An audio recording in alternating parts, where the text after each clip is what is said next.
Now again, I go back to Manika. Manika Lamba, please pose your question, be precise.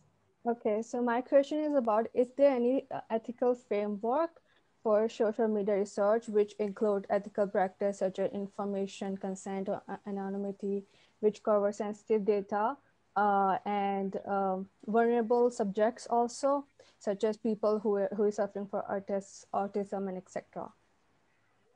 Manika, who would like to address this? It's open to the panelists.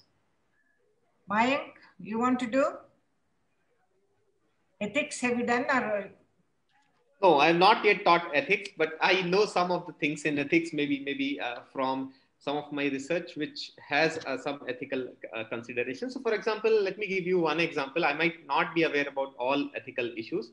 So there has been a recent research where people are kind of talking about the WhatsApp conversations which are happening in the group, in the public groups. So most of these groups are kind of whatever this research has shown. So all of these groups are political groups, right? So one of the ethical concern is that, can we access the data which people are kind of talking about, or all the conversations which people are making in these political WhatsApp groups? But there is a lot of data and people are kind of still doing the research, and there is no such ethical concerns which have come up till now. But actually it is the case, because people, as one of the audience, as one of the member of a political WhatsApp group, I do not know where my data is going to go.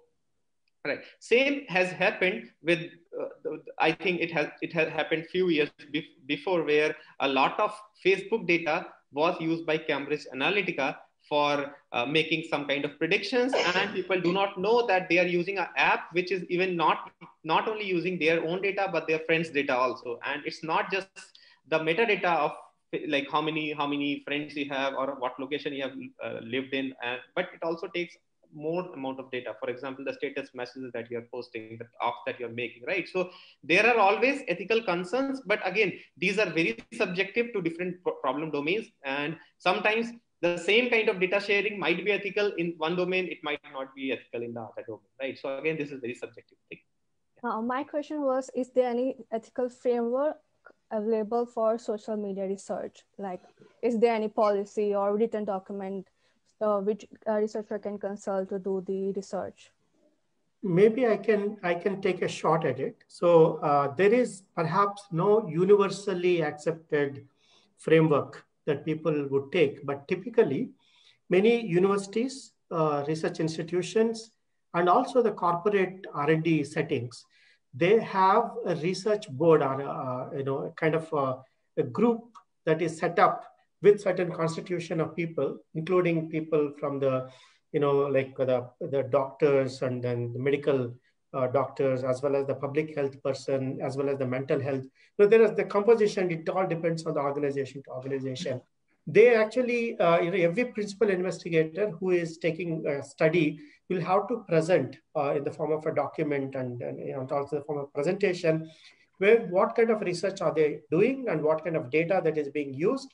And then this actually team discusses in terms of what are the implications of using such data and so on, right?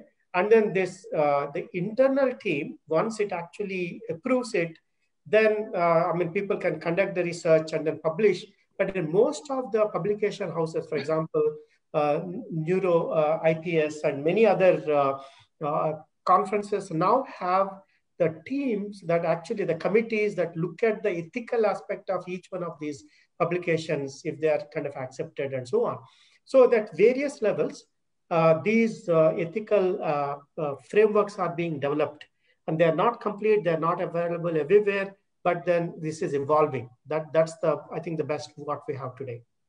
Thank you, Dr. Verma. I just want to hear whether, Ravi, you have any ethical concerns that you use while doing market research, sentiment analysis. Yeah, and that's a great question, Dr. Shalini and Manika. I think, just to kind of continue from what Dr. Verma was mentioning, from a corporate board's point of view, yes, definitely there's a push in terms of being conscious on what we are talking about, both internally and also what we are publishing externally. But there's no, to Manika's direct question, there's no particular framework as such, but it's kind of mostly built into our conscience or kind of code of conduct, saying that we have to be careful on what we share. Typically, most of these things are, if something does kind of go to the external audience, it is routed through the marketing organization or some other corporate organization. So there's an organization that kind of just looks at what is the impact of brand and so on and so forth. But no particular standard of framework as such, at least that I know of. Thank you, Ravi. Now